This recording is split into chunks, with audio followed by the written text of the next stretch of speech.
Salve, salve, sábios e sábias do meu Brasil. Tudo bem com vocês? Seminário do Saber, mais uma vez aqui com vocês, compartilhando conhecimento e trazendo para vocês assuntos novos. E hoje nós vamos dar início ao nosso conteúdo de História da Filosofia. Muitos dos autores que eu gosto de ler ou que eu acompanho pelas redes sociais, pelos canais deles, eles dizem que para você compreender uma disciplina, como por exemplo a filosofia, é muito importante você conhecer a história dessa disciplina. Então, nós vamos dar início ao conteúdo de História da Filosofia. Lembrando mais uma vez que eu quero agradecer você por estar nos ajudando nesse trabalho de compartilhar o conhecimento, pedindo aí para vocês continuarem comentando, curtindo, se inscrevendo no canal, ativando as notificações, seguindo a gente lá pela página do Instagram, do Facebook, do Twitter, do blog e também, se quiserem, podem mandar os e-mails para nós que nós iremos respondê-lo com muito carinho e também com muita atenção. E para que a gente possa dar início a esse conteúdo da história da filosofia, a referência que eu utilizei é um livro que nós utilizamos na nossa formação filosófica, que é o História da Filosofia, que é do Dario Antiscieri e do Giovanni Reale, né? E é um livro com uma linguagem muito fácil, uma linguagem muito tranquila e bem didática, fácil de compreender e entender os principais pensamentos de cada pensador e a história do desenvolvimento do tipo de pensamento, ok? E hoje, de maneira especial, nós vamos dar início ao capítulo 1º deste livro, que é a Gênese, Natureza e Desenvolvimento da Filosofia Antiga. E nesta primeira aula de hoje nós vamos falar do primeiro tópico, que é a filosofia como criação do gênio helênico. Então, vamos lá aprender um pouco mais sobre a história da filosofia, suas origens e como ela foi se desenvolvendo? Então, vem comigo que a gente vai começar agora.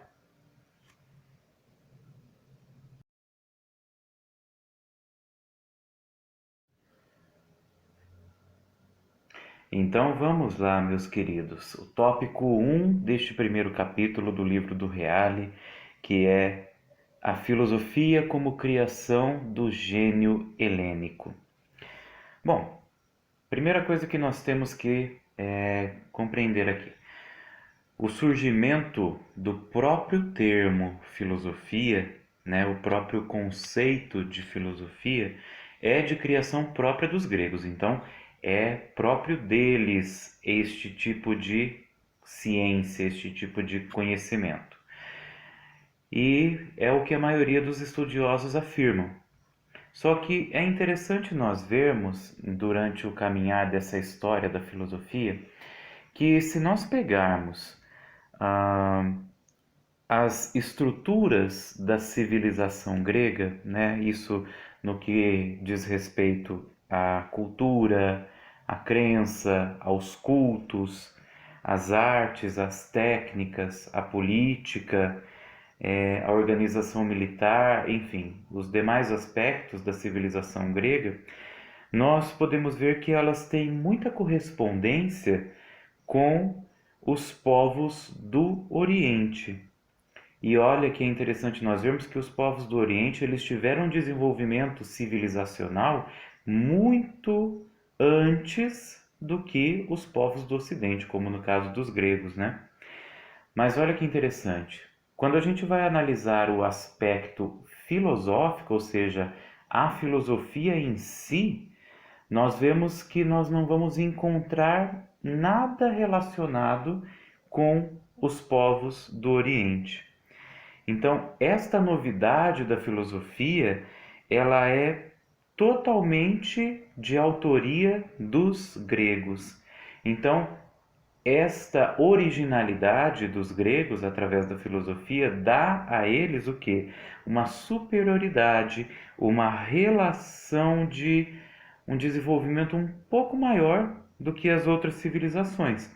não somente em questão quantitativa, mas também em questão qualitativa, porque são uns dos primeiros que começam a utilizar o caráter racional, mas para questões reflexivas, né? Sobre o ser, sobre a natureza, sobre a origem das coisas, né? Então os gregos eles dão um passo a mais em relação aos povos do Oriente quando o assunto é filosofia, que é algo próprio deles.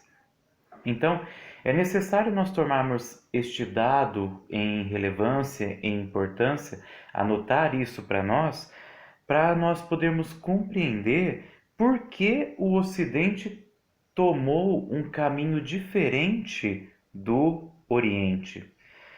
E graças a esse pontapé dos gregos, porque olha que interessante, os povos do Oriente, para eles poderem se beneficiar das ciências ocidentais, eles tiveram que abrir mão e se utilizar de coisas, atributos que são próprios da filosofia grega, né? Por exemplo, os atributos lógicos, porque nós temos que entender que a ciência em si, ela não é possível em qualquer cultura sem se utilizar de categorias externas. Então, um influencia o outro, e no caso do Oriente, a questão mais lógica, mais racional das coisas foi influenciada pelo pensamento grego.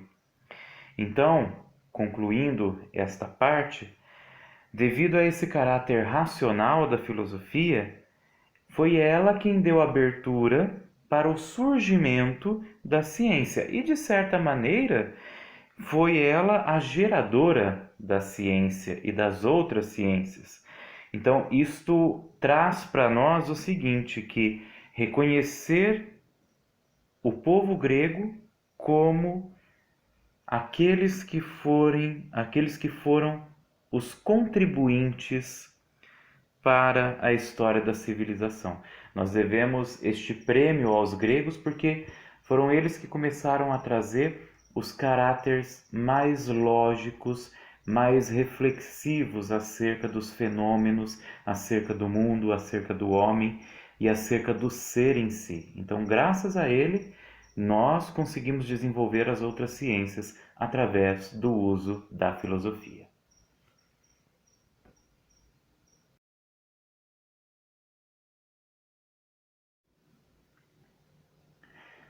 É isso aí, pessoal. Esta foi a primeira parte, o nosso primeiro passo na caminhada da história da filosofia, para que a gente possa começar a entender como ela foi se desenvolvendo e como os pensadores foram desenvolvendo essa ciência tão maravilhosa e tão reflexiva e totalmente racional acerca das coisas do mundo, acerca dos fenômenos, acerca do ser e acerca do homem. Então, espero que vocês tenham gostado. Lembrem-se de deixar o seu like, lembrem-se de se inscrever no canal, ativar as notificações, comentar. Se tiver qualquer dúvida, é só entrar em contato conosco aqui pelo canal, ou pelo e-mail, ou pelas outras redes sociais, como eu falei no início do vídeo, que nós estaremos à disposição para ajudar vocês, ok? Um forte abraço para vocês, fiquem com Deus e até a próxima aula. Fui!